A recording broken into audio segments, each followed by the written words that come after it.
r/ask Reddit. What's the most amazing thing about the universe? Matter, when subjected to enough energy and time, becomes sentient and ponders its own existence. Like a really ducked up diamond. That it created self-aware entities that think about it. Given enough time, hydrogen gives itself a name. Given enough time, hydrogen atoms will start to masturbate.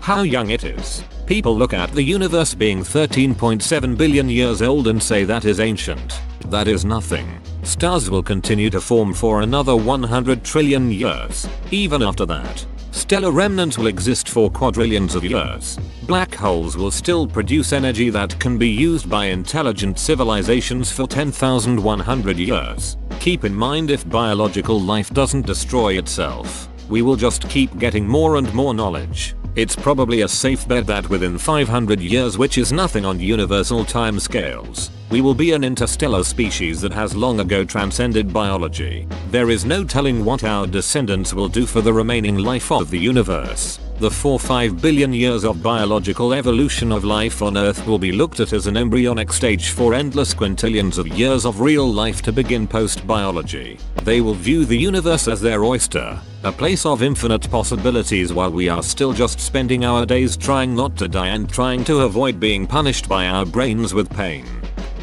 Two possibilities exist. Either we are alone in the universe or we are not. Both are equally terrifying. Arthur C. Clarke.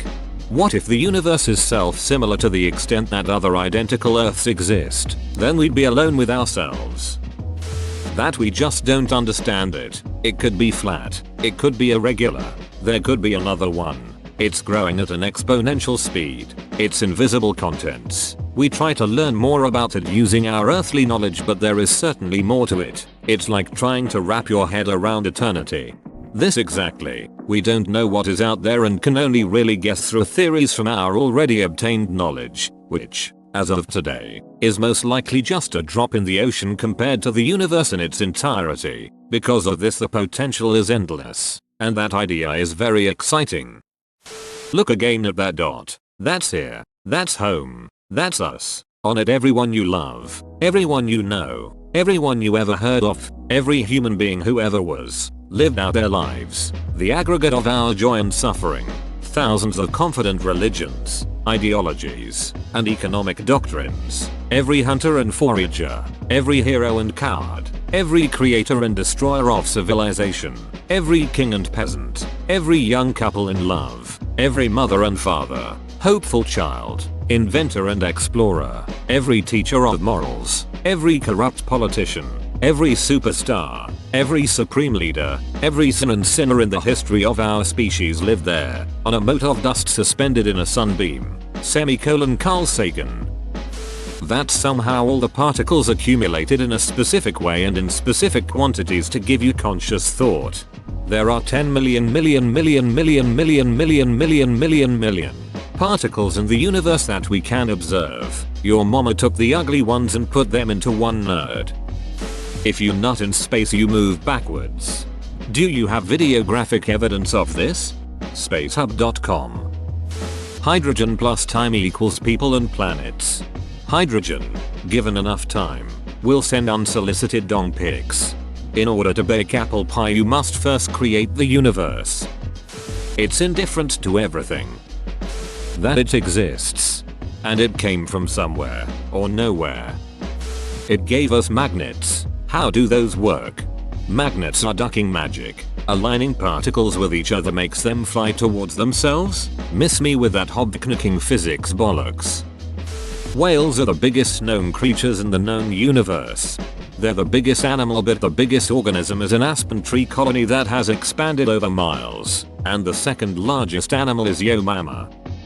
This is one I thought about recently. I believe that Carl Sagan said that we, sentient entities, are a way for the cosmos to know itself. With this in mind, when we think about the end of our universe, whether it be through a big shrink, big cooling, or what have you, we get apprehensive. We probably will never see this end. Many of us will be dead. Yet, we still get a cold fear in our hearts. We are also a way for the cosmos to fear its demise.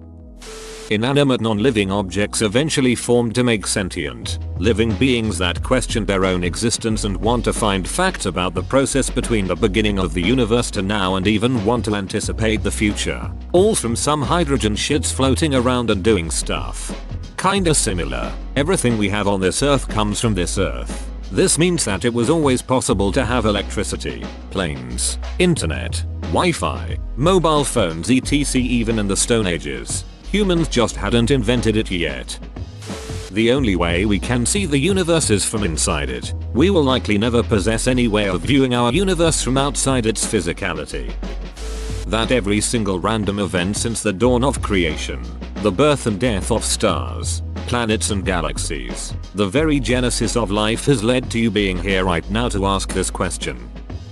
Plenty of things. The way we perceive the universe, in its physical form, we think it's all around us, on a cosmic scale, but more than that it's inside all of us. We're made of each and every atom that the universe is comprised of. It sounds super philosophical and like something a stoned person would say, but the distinctness within our universe is what sets everyone apart. The way each of us, made up of the same elements of this universe, yet managed to be so different. Perhaps you could say the greatest and rather miraculous thing of all is in fact, life.